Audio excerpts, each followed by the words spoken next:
Welcome to Drone Pilot MBA. Hello, everyone. This deep dive is really specifically for you, you navigating the skies, maybe on complex missions, maybe just charting your course for that first pro flight. We're zooming in today on a challenge, a big one actually, that can genuinely make or break your drone business. It really can. It's something that sits right alongside, mastering the flight skills, the regulations. Exactly, getting paid reliably for the amazing work you do, the visuals, the data. Absolutely. It sounds basic, but it's the bedrock, isn't it, of any sustainable business.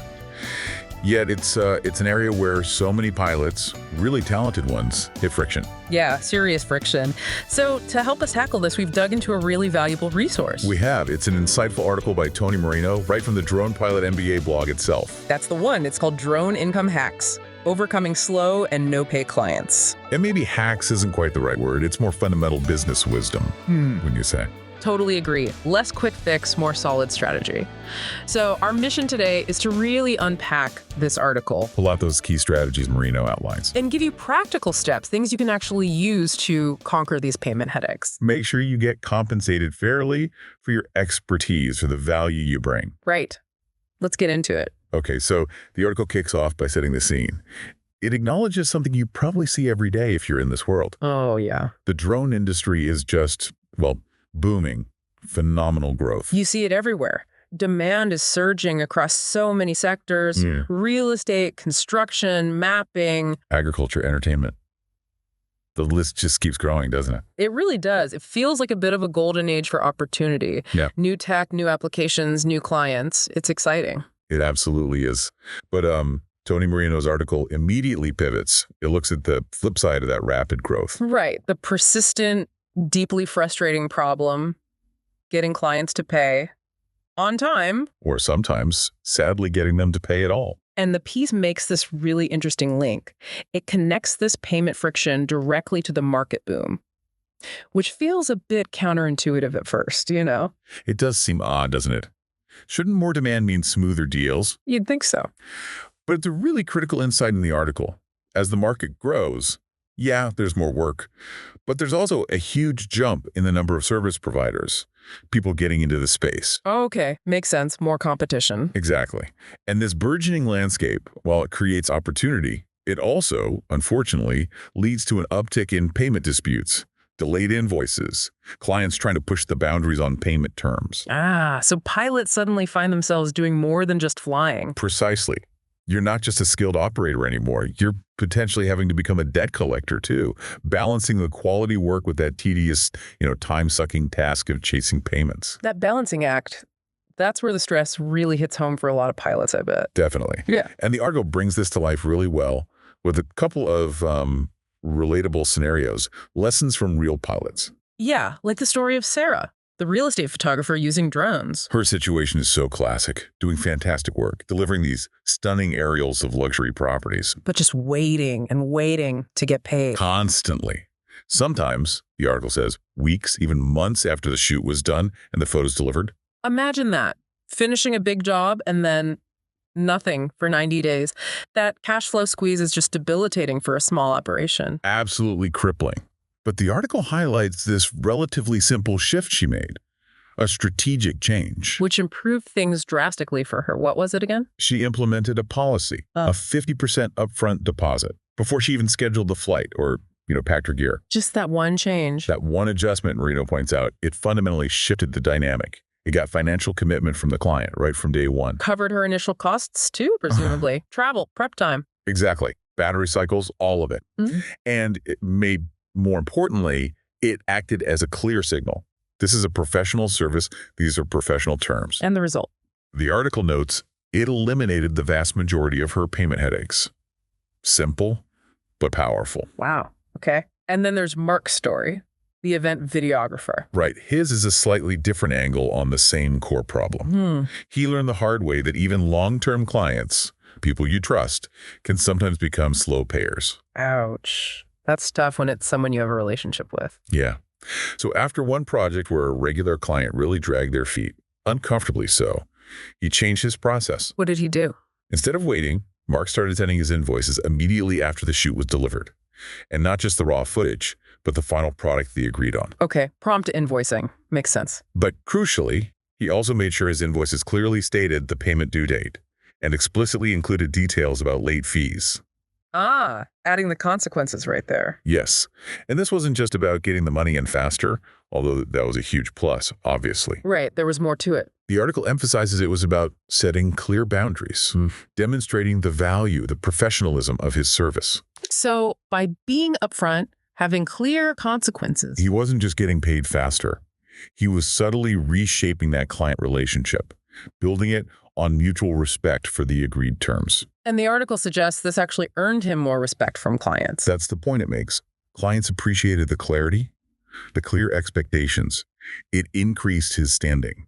Interesting. So looking at both Sarah and Mark, what's the common thread the article highlights?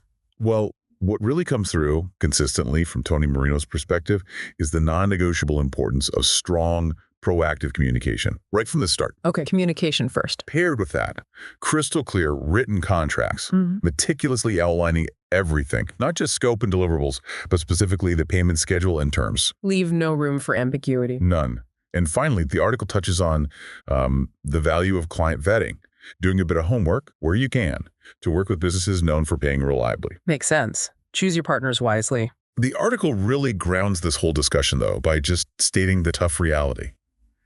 Slow and no-pay clients, they aren't anomalies. They're just part of the landscape you will encounter. Yeah. And it dives into why this happens. Sometimes it suggests clients genuinely don't get the skill involved, the time, the tech, the regulations. So they undervalue the service? They might, yeah. Yeah. Other times, sadly, it's maybe more deliberate. A tactic to delay payment, manage their own cash flow. Ugh, that's frustrating. And that competitive pressure we mentioned earlier, it really makes this worse. How so? Well, when there are more pilots fighting for jobs, there's that temptation, right? To accept lower rates or agree to really generous payment terms, net 30, net 60, even longer. Just to land the gig. Exactly. Might keep your calendar full short term. But the article points out that road leads quickly to burnout, financial strain, and it actually devalues the service across the whole market. Yeah, I can see that. And you also mentioned market saturation, especially at the entry level. Right. More people getting drones, offering services, maybe with less formal business experience. Makes it harder for the pros to stand out. It can.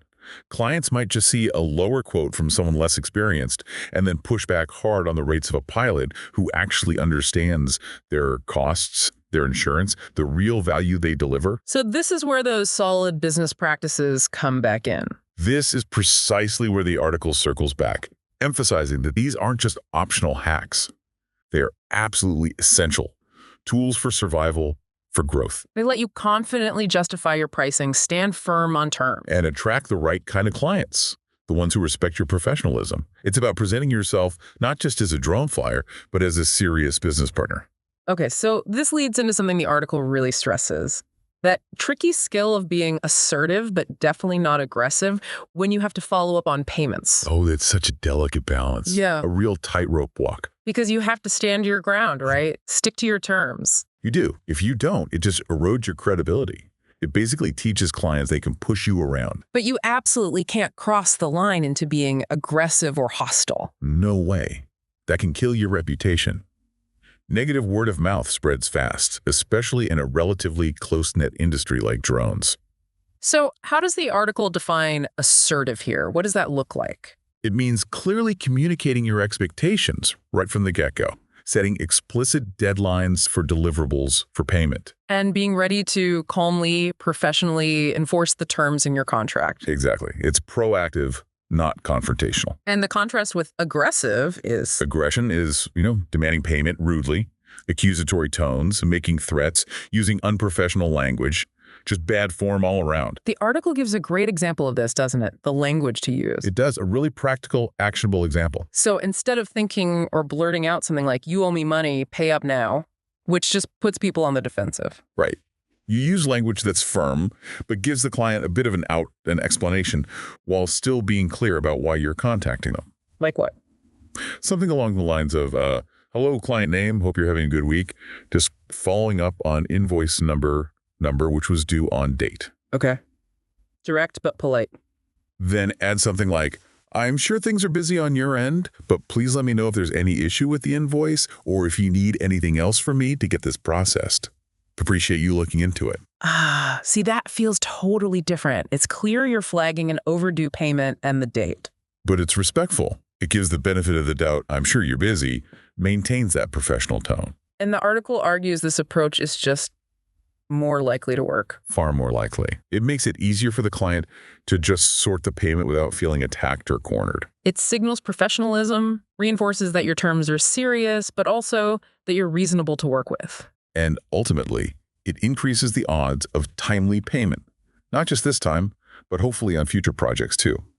Builds that foundation of mutual respect. Okay, so understanding the problem, getting the mindset right, crucial. But how do you actually do this? Put it into practice. The article lays out several really concrete strategies. Yeah, proven stuff drone pilots can implement right away to cut down that payment risk. Starting with the absolute foundation, which we've kind of touched on. Contracts. Yeah. And clear agreements. The article really hammers this home. Cannot stress it enough. Always use a formal written contract. Every project, doesn't matter how small, doesn't matter if it's your buddy. Spell everything out. Every single detail. Scope, deliverables, timelines, and critically payment terms, the schedule, and what happens if payment is late. Having it all in writing just makes stalling tactics much harder to pull off. Okay, contracts first. Then, that upfront deposit strategy we saw with Sarah. Yes. The article strongly recommends requiring an upfront deposit. 50% is often suggested, but, could vary. Depends on the project size, the client maybe. Main thing is it ensures the client has financial skin in the game right away. Absolutely. Covers your initial costs, travel, planning, gear usage. Means you're not out of pocket if they suddenly cancel or ghost you. Smart. Well, what else? Building on that. Yeah. Clearly stating late fees and payment terms in the contract and on your invoices. Just having them there sends a message. Exactly. The article notes that simply having these terms spelled out signals you're serious about your business, that there are actual consequences for delays. Enforcing them might need that assertive follow-up we talked about. But their mere existence often encourages people to just pay on time. It often does. Then they're setting expectations early. This starts way before the contract is even signed. From the very first chat. Your first interaction, initial call, meeting.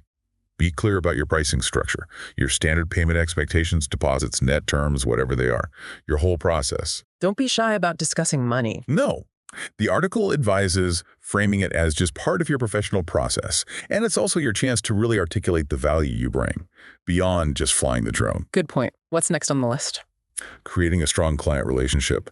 But there's a key nuance here. Okay. Building trust and rapport definitely makes clients more likely to pay on time and to recommend you. So yeah, offer excellent service, communicate well, follow up professionally. Yeah. But the article subtly reminds us, building a good relationship doesn't mean being a pushover on payment. You could be friendly and firm. Precisely. Friendly, professional, but maintain those firm boundaries around your business terms. Got it. Any tools recommended? Yes. Using professional invoicing systems. This is a practical one. Ditch the manual spreadsheets or generic Word doc templates. Get some proper software. Yeah, use professional invoicing software. These systems make it easy for clients to understand your invoice and, crucially, to pay it. Often they have online payment options. And they can automate reminders too, right? Big benefit. Automate reminders for invoices coming due and for those that are overdue. Saves you having to make those awkward manual chase-up calls or emails. Nice. Okay. Anything else? One last point, and it's a tough one, but necessary. Knowing when to walk away. Meaning?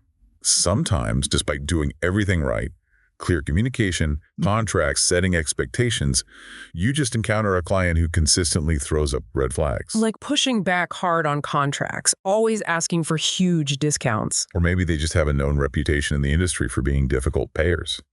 The article suggests that saying no to these problematic clients, well, it might feel painful short term. But it's necessary for the long-term health, maybe even sanity of your business. Exactly. Not every potential client is the right client for you. Okay, so bringing this all back to you, the listener, the pilot, whether you're just starting or looking to fine-tune things. The core message from Tony Moreno's article seems really clear, really powerful. Which is? You are not simply offering a drone service. You are running a professional business. Yeah, that shift in mindset is key. And these strategies, They aren't just quick hacks for a temporary fix. They're fundamental, sound business practices, essential in any industry, really. But maybe especially critical in a fast-growing, competitive field like drones, where client education and professional standards are still kind of evolving. Totally. Yeah. By consistently setting clear expectations, being assertive but fair on payment, using solid contracts, professional systems, you build a more sustainable business, a less stressful one, too. Definitely less stressful. These practices don't just help you get paid, they position you as credible, respected professional in the market. So yeah, to recap, the potential in the drone world is huge, absolutely vast. But as Tony Marino's article really highlights, navigating that common pitfall of payment issues, it takes strategic business thinking. Implementing these steps, contracts, deposits, proactive communication, professional processes, it can drastically cut your risk of dealing with slow or no pay situations. The market is booming, no doubt about it. And this article kind of gives you a roadmap. Master these business strategies right alongside your flying skills. And you give your earnings the best possible chance to soar right along with the industry. Maybe the real mark of success in a booming field like this isn't just flying higher missions, but building a business solid enough to guarantee you get paid what you're worth every single time. Definitely something to think about as you plan your next venture. Thanks for joining us, and keep on droning.